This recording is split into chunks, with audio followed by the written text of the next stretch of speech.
In this video, we'll discuss what you need on your shopping list if you are starting the ketogenic diet. Hi ladies and gentlemen, I'm Dr. Zarowski and welcome back to the channel. If you're new to the channel, it's a pleasure to have you here. Be sure to subscribe, hit that bell notification, join our notification community so I can help you excel your health and your life.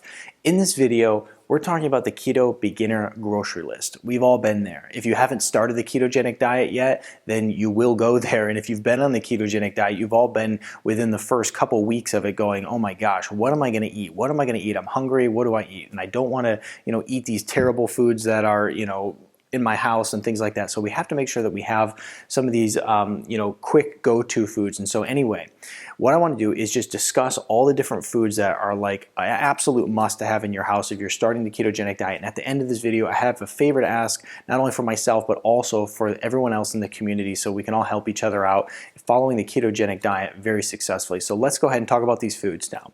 First is cream cheese.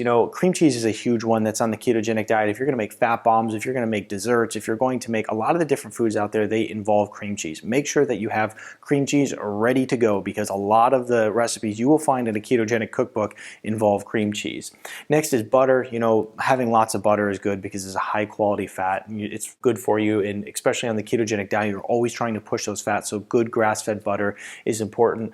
Heavy whipping cream is a very staple food well on the ketogenic diet as well. Cheese is another good one as well. Once again, you're getting lots of good fats here, and then pretty much all of the types of cheese, mozzarella cheese, Parmesan cheese, all the different ones, because you're going to find that a lot of recipes are calling for cheese. Make sure you're stocked up on cheese.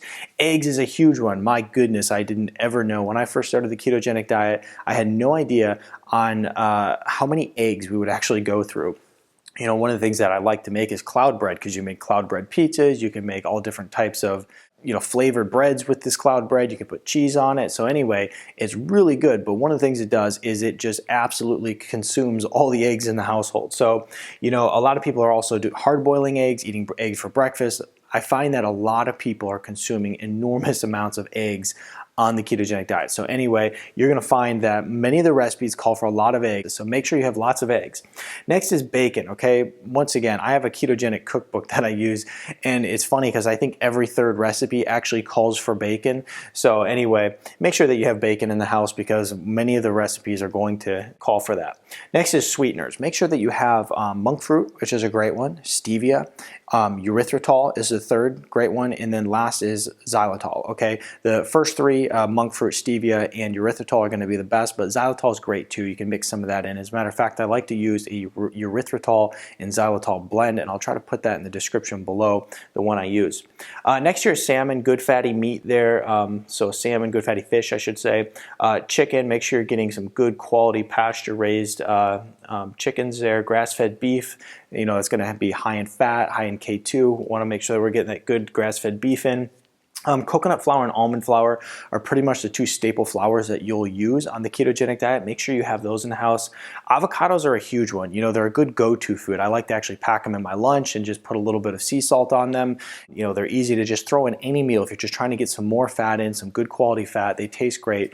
Like I said, I like them plain with just a little bit of sea salt on them, and I'm perfectly happy with that. But also, while on the ketogenic diet, you can make avocado ice cream, you can make avocado pudding. There's so many different avocado recipes out there because it's a great quality fat. So make sure you're loaded up on avocados.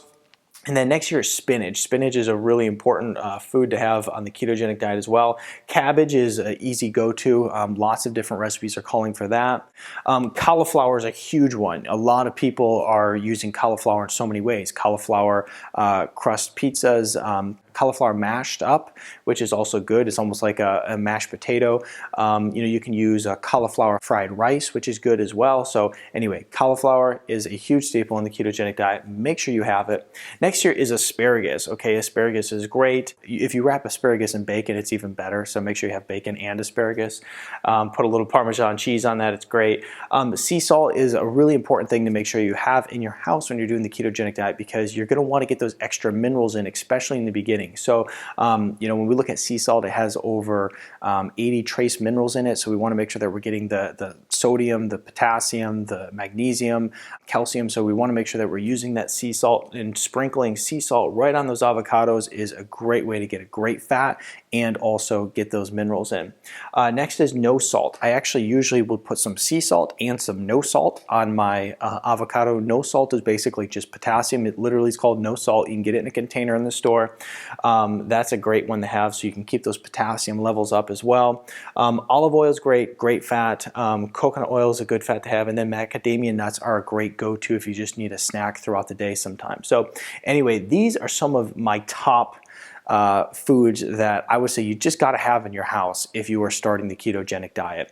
And what I'd like you to do to help me out and also to help the rest of the community out is share with us some of the top foods that you have in your house while following the ketogenic diet, so that not only can I find success with it, but the whole community can find success and we can all help each other out. So put that in the comment section. We greatly appreciate that. Share this video with your friends and give it a thumbs up. And if you haven't done so yet, be sure to subscribe to my channel and then check out my other videos on the ketogenic diet.